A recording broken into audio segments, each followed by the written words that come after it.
నమస్కారం వార్తలకు స్వాగతం. ముందుగా ముఖ్యాంశాలు. ఇఫ్తార్ విందులో పాల్గొన్న MLC Vijayashanti.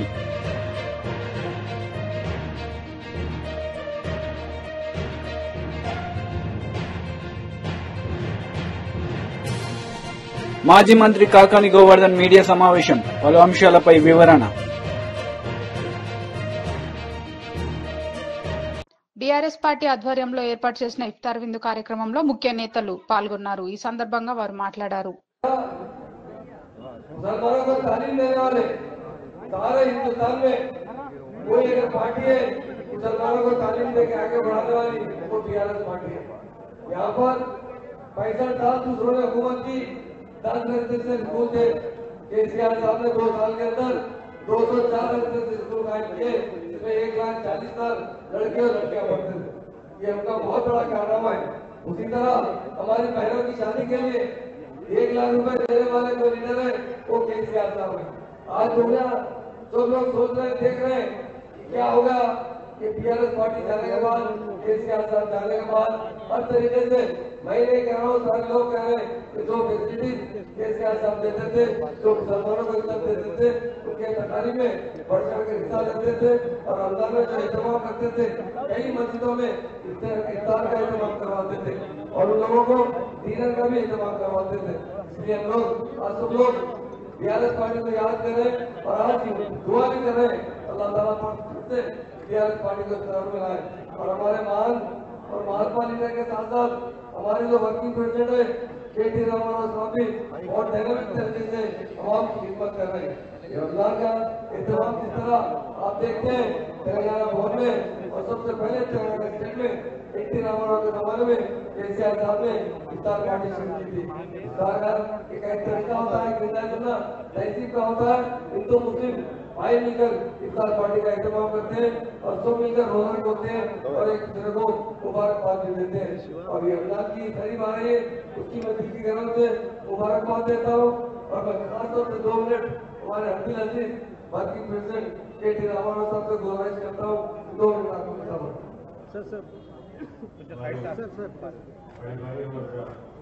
Farmer deputy chief minister, farmer home minister जनाब मोहम्मद महमूद अली साहब, हमारे फॉर्मर एमएलसी और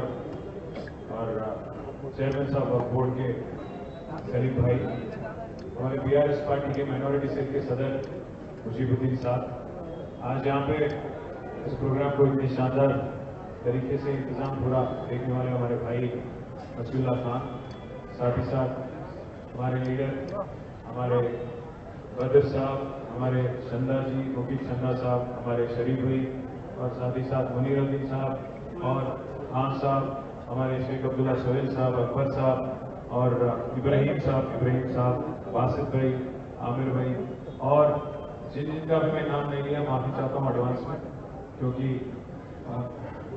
हमारे काफी सारे जुड़े हुए काफी सारे और भाई हैं, हमारे वाहिद भाई हैं और हर किसी का यूसुफ भाई, हर किसी का और हर भाई और हर हमारे जो भी आज इफ्तार में आए, जो भी आज रोजा रख रहे हैं, आप सबका मैं पहली बात तो और हमारे फॉर्मर मिनिस्टर माफी चाहता हूँ, फॉर्मर मिनिस्टर श्रीनिवास गौड़ साहब मैं भूल के माफी चाहता हूँ।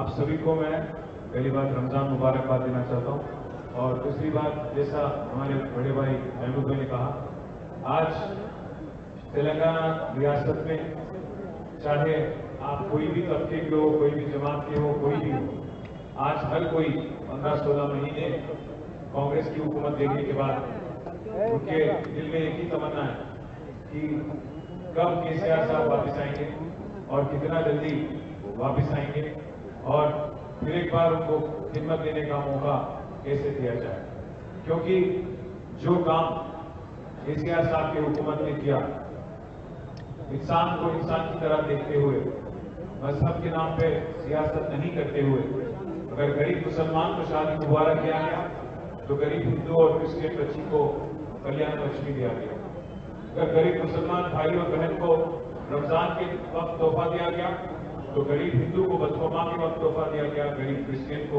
क्रिसमस गिफ्ट दिया गया। वैसे ही हर किसी का रीत और रिवाज का इज्जत करते हुए, इज्जत रखते हुए एक गंगा जमुना तहजीब जिसके लिए हमारी तेलंगाना और हैदराबाद मशहूर है, उसको बरकरार रखते हुए केसीआर साहब ने बहुत काम किया।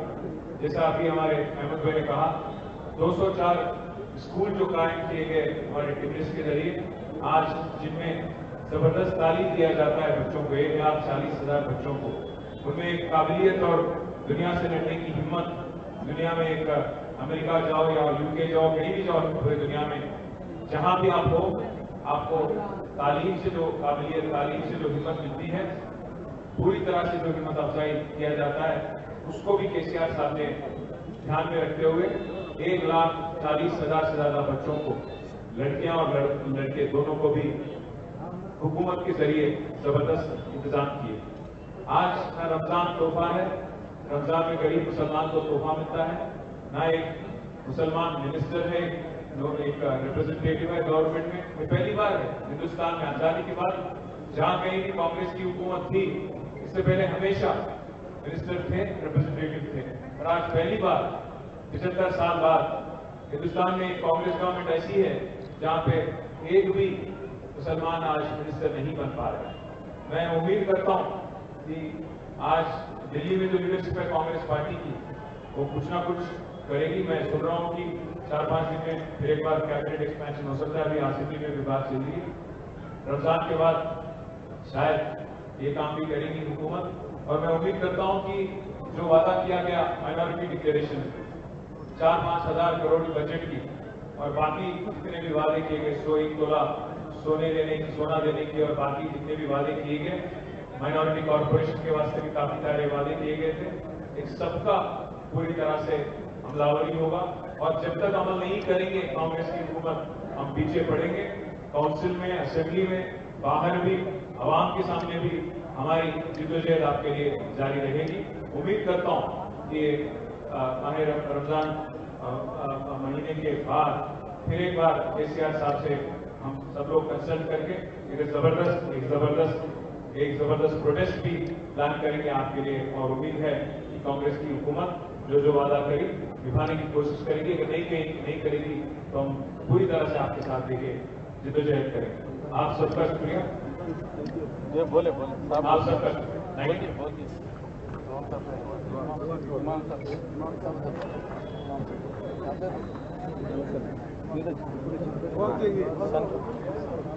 మాజీ మంత్రి కాకాని గోవర్ధన్ మీడియా సమావేశం నిర్వహించారు. ఈ సందర్భంగా ఆయన మాట్లాడారు. వృధా అవుతుంది. దాంతోపాటు ప్రశ్నిస్తానంటూ వచ్చినటువంటి వాళ్ళు కొంతమంది ఈరోజు ప్రశ్నించలేక ఆ అవినీతి పాలకులతోనే అంటగాకేటువంటి పరిస్థితి ఏర్పడింది. ఈరోజు పరిస్థితి అందరి కాడికి దోచుకోవడం, ఆ దోచుకున్నది మొత్తం దాచుకోవడం అనేటువంటి సిద్ధాంతం మీద పనిచేస్తున్నారు తప్ప ప్రజల అభివృద్ధిని గురించి కానీ, సంక్షేమాన్ని గురించి కానీ, ప్రజల యొక్క ధనాన్ని గురించి ఏ విధంగా మనం బాధ్యతగా వ్యవహరించాలి, కస్టోడియన్స్గా వ్యవహరించాలి అనేటువంటి కనీస విషయాలని ఈరోజు దృష్టిలో పెట్టుకునేటువంటి పరిస్థితులు లేదు. అందుకే చెప్పాం, గత ప్రభుత్వంలో ఉన్నటువంటి అనేక రకాలైనటువంటి క్రైటీరియాలు ఉన్నాయి. ఆ క్రైటీరియాలు ఒక్కొక్కటిగా ఈరోజు మారిపోతున్నాయి. సిండికేట్ అవ్వాలి, అధిక ధరలకి కాంట్రాక్టులు కట్టబెట్టాలి, ఆ విధంగా ఏ పద్ధతిన దానిని అవలంబించడానికి మార్గాలు సుగమం చేయాలనేటువంటి దాని మీద దృష్టి పెడుతున్నాయి తప్ప గతంలో ఈ రాష్ట్రంలో ఈ దేశంలోనే ఒక అత్యున్నతమైనటువంటి కాంట్రాక్టింగ్ విధానాన్ని జగన్మోహన్ రెడ్డి గారు తీసుకొచ్చారు. వాటిలో రెండు ప్రధానంగా మనం మాట్లాడుకోవాలి. ఒకటి జ్యుడిషియల్ ప్రివ్యూ, రెండవది రివర్స్ టెండరింగ్ పద్ధతి. ఈ రెండింటిని కూడా చంద్రబాబు నాయుడు ప్రభుత్వం రాగానే ఏదైతే ప్రజాధనం దుర్వినియోగం కాకుండా ప్రజాధనాన్ని కాపాడడానికి, కాంట్రాక్టుల మధ్య పోటీతత్వం నెలకొల్పడానికి, రింగు కాకుండా అవినీతికి పాల్పడకుండా ఉండడానికి జగన్మోహన్ రెడ్డి గారు ప్రభుత్వంలో తీసుకొచ్చినటువంటి జ్యుడిషియల్ ప్రివ్యూ ఏదైతే ఉందో దానిని అటకెక్కించారు. రివర్స్ టెండరింగ్ పద్ధతికి నీరుగార్చారు. వీటి రెండింటికి సంబంధించి రద్దు చేసి గతంలో ఉన్నటువంటి మొబిలైజేషన్ అడ్వాన్స్ అంటే ఏంటి? కాంట్రాక్టుగా కుడి చేత్తో ఇవ్వడం, ఎడం చేత్తో తీసుకోవడం కమిషన్. ఆ పద్ధతిని మరలా గతంలో లేనటువంటి పద్ధతిని మరలా ఈరోజు తీసుకురావడం జరిగింది. ఈరోజు ఒకసారి చూద్దాం అమరావతి భూములకు సంబంధించి ఏం జరిగింది. రాజధాని ఆ రోజు ప్రతిపక్షంలో శాసనసభ్యులుగా ఉన్నాం మేము. అసెంబ్లీలో చంద్రబాబు నాయుడు గారు పలానా దగ్గర నిజంగా ప్రకటించకముందే అనేక పత్రికలు లీక్ వచ్చాయి. ఇదిగో ఇక్కడ రాజధాని వస్తుంది, అక్కడ రాజధాని వస్తుంది. పాప అమాయకులందరూ ఆ చుట్టుపక్కల ఉండేటువంటి పొలాలన్నీ కొన్నారు. ఒక పక్క వ్యాపారస్తులు, రియల్టర్ల దృష్టి మరలించి మరో ప్రక్క ఎక్కడైతే మీరు అమరావతి పెట్టాలనుకున్నారో అక్కడ ఇన్సైడర్ ట్రేడింగ్ ప్రారంభించి అక్కడ ఉన్నటువంటి వాళ్ళని, నీకు సంబంధించినటువంటి వాళ్ళు, ప్రభుత్వంలో ఉన్నటువంటి వాళ్ళు, పాలకులు నేరుగా వాళ్ళకి సన్నిహితులు, శ్రేయోభిలాషులు, బంధువులు అందరికీ ఎక్కడ అమరావతి అనేటువంటిది వస్తుందో చెప్పి వాళ్ళ ద్వారా భూములు కొనిచ్చి ఈరోజు ఆ భూములకు సంబంధించి, ఆ రాజధాని ప్రాంతంలో భూములకు సంబంధించి ఈరోజు ఒక్కసారి చూస్తే ఆ రోజు కొన్నటువంటి భూముల విలువ ఈరోజు అక్కడే అమరావతి ఏర్పాటు చేశారు. చెప్పడానికేమో రకరకాలుగా చెప్పారు. ఒక లీకులు ఇచ్చారు, తర్వాత ఒక ప్రదేశాన్ని ఎంపిక చేశారు. ఆ ఎంపిక చేసినటువంటి ప్రదేశాన్ని మీకు సంబంధించినటువంటి వ్యక్తులకు ముందుగా చెప్పారు, వాళ్ళ చేత భూములు కొనిపించారు. ఈరోజు దాదాపుగా 100 రెట్లు ఈరోజు అక్కడ ఉన్నటువంటి భూముల రేట్లు పెరిగాయి. అంటే మీకు సంబంధించినటువంటి ప్రతి ఒక్కరు కూడా కుబేరులుగా మారిపోయారు మీరు తీసుకున్నటువంటి నిర్ణయం వల్ల. ఈరోజు ఒక్కసారి చూస్తే పాపం ఆ లబ్ధి అక్కడ ఉన్నటువంటి రైతులు కలగలేదు. ఎందుకంటే వాళ్ళు భూములన్నీ కొనేసుకున్నారు. చౌకగా, కారు చౌక కొనైతే పాపం కొట్టేశారు, కొన్ని కొనేశారు, కొన్ని లాగేసుకున్నారు, కొన్ని బెదిరించి బ్లాక్మెయిల్ చేసి పీకేసుకున్నారు, రకరకాలైనటువంటివి చేశారు. ఆ లబ్ధి రైతులకు జరగలేదు. కానీ పాపం అక్కడ తరతరాలుగా కనిపెట్టుకున్న ఆ భూమిని నమ్ముకున్నటువంటి వ్యక్తులకి ఈరోజు మాత్రం ఆ లబ్ధిని తెలుగుదేశం పార్టీ 2014-19లో ఎవరైతే ఆ రోజు పాలకులు ఉన్నారో వాళ్ళకి సంబంధించినటువంటి వాళ్ళ యొక్క ఆలోచన ప్రకారం వాళ్ళు ఎవరికైతే కట్టబెట్టాలో, ఎవరికైతే అధికారం అప్పచెప్పాలనుకున్నారో వాళ్ళందరికీ కూడా అవన్నీ అప్పచెప్పి దాదాపుగా ఈరోజు 100 రెట్లు పైన ఆ భూములు పెరిగి వాళ్ళు కుబేరులుగా మారిపోయేటువంటి పరిస్థితి ఏర్పడింది. ఇప్పుడు అది ఆ అవినీతి వ్యవహారం ఏదైతే ఉందో అది అంచెలంచెలుగా ఈరోజు మరలా అమరావతి నిర్మాణం పేరుతో కాంట్రాక్టుల దగ్గరకు వచ్చింది. ఈ కాంట్రాక్టుల దగ్గరికి వస్తే గతంలో ఏదైతే పొరపాట్లు జరిగాయో 2014-19లో ఒక వ్యవస్థీకృతమైనటువంటి అవినీతి ఏదైతే కార్యకలాపాలు ఊపందుకున్నాయో వాటి మరలా పురుడు పోసుకున్నాయి, వాటికి మరలా ఊపిరులు ఊపుతున్నారు. అవి మరలా తీసుకొచ్చారు. తమకు సంబంధించినటువంటి కాంట్రాక్ట్ ఏజెన్సీలన్నీ తీసుకురావడం, వాటిని సిండికేట్ చేయడం, వాళ్ళకి సంబంధించినటువంటి వాళ్ళకి పనులు అప్పచెప్పడం, వాళ్ళకి పనులు ఇవ్వడం, వాళ్ళకింత, దాని ద్వారా వచ్చేటువంటి దాంట్లో మాకింత అనేటువంటి దాని ప్రకారం జరుగుతుంది తప్ప ఎక్కడా కూడా ఈరోజు పారదర్శకంగా జరిగేటువంటి పరిస్థితి లేదు. ఎందుకు చెప్తున్నాం? చంద్రబాబు గారి హయాంలో పట్టిసీమ టెండర్లు జరిగాయి. పట్టిసీమ టెండర్లో దాదాపుగా ఆ రోజు 258 కోట్ల రూపాయలు లూటీ చేయడం జరిగింది. అసెంబ్లీలో జగన్మోహన్ రెడ్డి గారు మాట్లాడారు, పదే ప్రస్తావించాం. అదేవిధంగా మేము మాట్లాడమే కాదు, 2017-18లో కాగు కూడా దీన్ని కడిగేస్తూ ఈ జరిగినటువంటి అవినీతిని మొత్తం వివటంకిస్తూ ఒక నివేదిక కూడా ఇవ్వడం జరిగింది. అదేవిధంగా వైకుంఠపురం బ్యారేజ్ పనులు 400 కోట్లు పెంచి దాదాపుగా 13.19% అధిక ధరలకి నిబంధనలకు విరుద్ధంగా ఆ కాంట్రాక్ట్ దారాదత్తం చేసి దాని ద్వారా లబ్ధి పొందడం జరిగింది. అదేవిధంగా పోలవరం హెడ్ వర్క్స్కి సంబంధించి జల విద్యుత్ కేంద్రం పనులుంటే వాటిని నవయుగ కంపెనీకి 4.8% అధిక రేటుకి ఇచ్చి 3,216 కోట్ల రూపాయలు ఆ రోజు వాళ్ళకి అప్పగించడం జరిగింది చంద్రబాబు నాయుడు గారు ముఖ్యమంత్రిగా ఉన్న గత ప్రభుత్వంలో 2014-2019 మధ్య. అందుకని ఇప్పుడు మరలా అదే రీతిలో ఏదైతే గతంలో కాంట్రాక్టర్లను అడ్డుపెట్టి ఖజానాను దోచారో అదేవిధంగా మరొకసారి కాంట్రాక్టర్లను అడ్డుపెట్టి ఖజానా దోచుకునేందుకు సిద్ధమవుతున్నారు.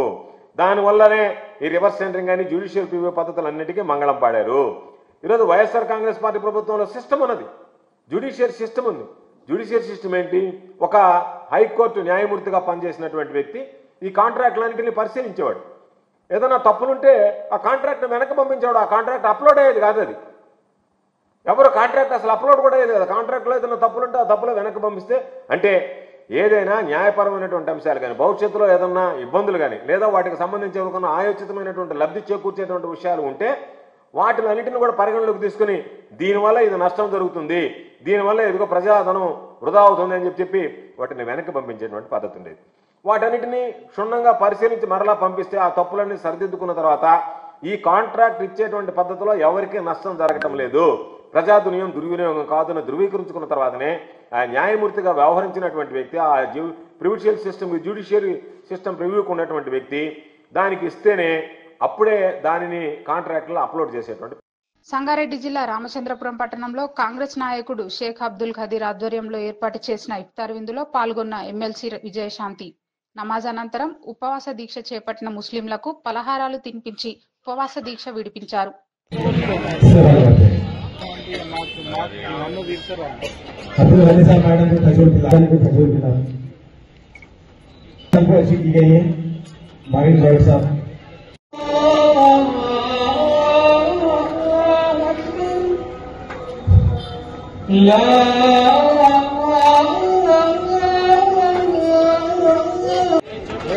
जो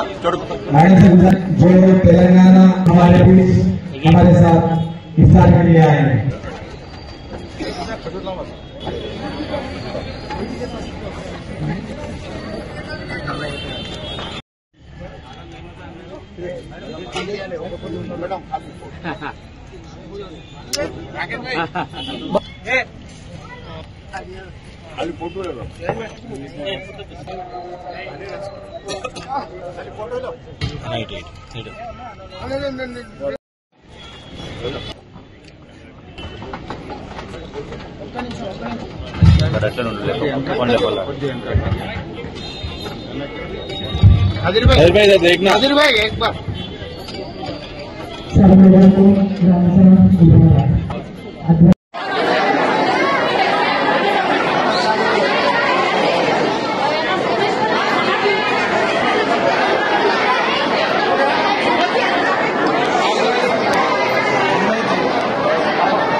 కలుసుకోవడం జరిగింది.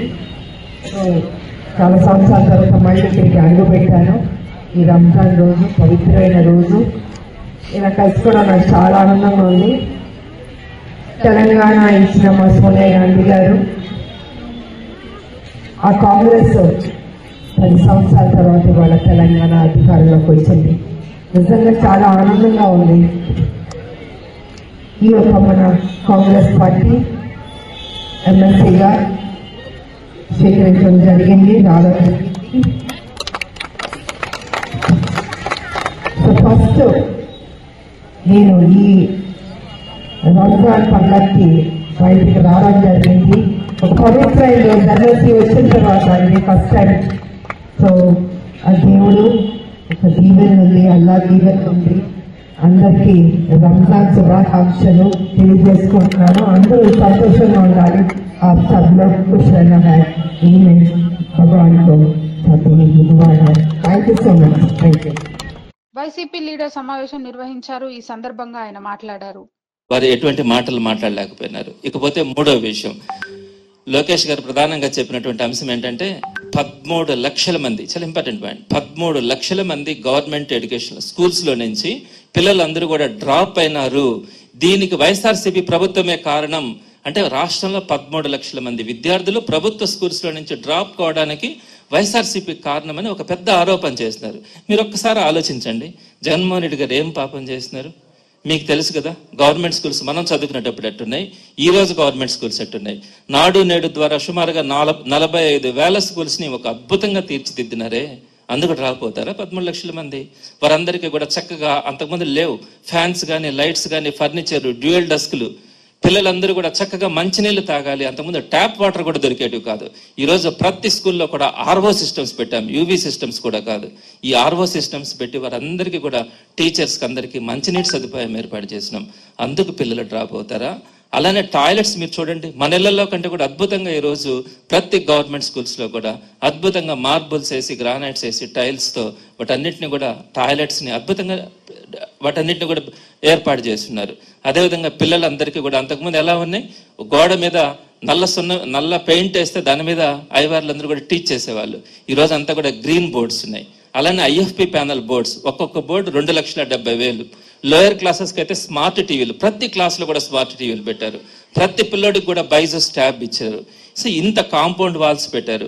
మిడ్ డే మీల్స్, అంతకుముందు ఎలా ఉంది, మెనూ అసలు లేదు కదా, ఏదో భోజనం పెట్టడం, ఒక కూర వేయడం ఉండేది. కానీ ఈరోజు చక్కగా రోజుకొక మెనూ ద్వారా కోడిగుడ్డు ఇవ్వడం కానీ, ఇవన్నిటిని కూడా అద్భుతంగా మిడ్ డే మీల్ సుమారుగా 44 లక్షల మంది పిల్లలకి ప్రతిరోజు మిడ్ డే మీల్ పెడతా ఉన్నాం. అలానే పిల్లలు ఇంకా బాగుండాలని రాగి జావా ఇస్తా ఉన్నాం.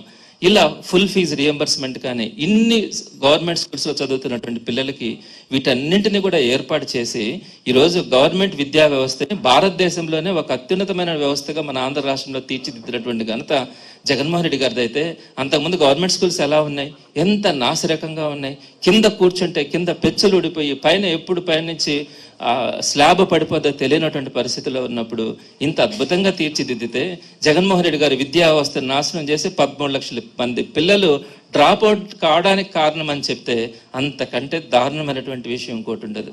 ఈరోజు మీరు చూడండి గవర్నమెంట్ స్కూల్స్ని, ఎవరో చెప్పాల్సిన అవసరం లేదు, నేను కానీ మీరు కానీ చెప్పాల్సిన అవసరం లేదు. గవర్నమెంట్ స్కూల్స్ ఒకప్పుడు ఎలా ఉన్నాయి, ఇప్పుడు ఎలా ఉన్నాయి. అన్నిటికంటే దారుణమైనటువంటి ఇష్యూ ఇంకొకటి ఉంది, ఆక్స్ఫర్డ్ డిక్షనరీ. ఇది మనం తయారు చేసేది కాదు, ఇది ఆక్స్ఫర్డ్ డిక్షనరీ. ఇది ప్రపంచవ్యాప్తంగా కూడా ఇది ఒక పాపులర్ డిక్షనరీ. జగన్మోహన్ రెడ్డి గారు వచ్చిన తర్వాత అందరికీ కూడా విద్యా కానుకని చక్కగా బుక్స్ కానీ యూనిఫామ్స్ కానీ, యూనిఫామ్స్ అంతకుముందు స్టిచ్ చేసి పిల్లలకి ఇచ్చేస్తే ఒకడికి పొట్టి, ఒకడికి పొడుగు, ఒకడికి లావు అయితే పట్టేది కాదు, ఒకడికి లూజ్ ఎక్కువ ఉండేది. కానీ ఈరోజు అలా కాకుండా వాళ్ళందరికీ కూడా క్లాత్ ఇచ్చి కుట్టుగూలు ఇచ్చి కుట్టించుకోమని చెప్పారు. బెల్ట్, షూస్, డిక్షనరీ, ఎవ్రీథింగ్ అన్నీ కూడా ఇచ్చారు. అయితే ఒక పెద్ద ఆరోపణ, దారుణమైనటువంటిది ఏంటంటే డిక్షనరీలో గాడ్ అనే పదానికి అర్థం ఉంది. ఆ అర్థం ఇది యూరోపియన్ కంట్రీస్లో ఇది తయారైంది కాబట్టి గాడ్కి క్రిస్టియన్ పదాలలో వచ్చేటట్టుగా దానికి అర్థం ఉంటుంది. వార్తలు ముగించే ముందు ముఖ్యాంశాలు. ఇఫ్తార్ విందులో పాల్గొన్న ఎమ్మెల్సీ విజయశాంతి.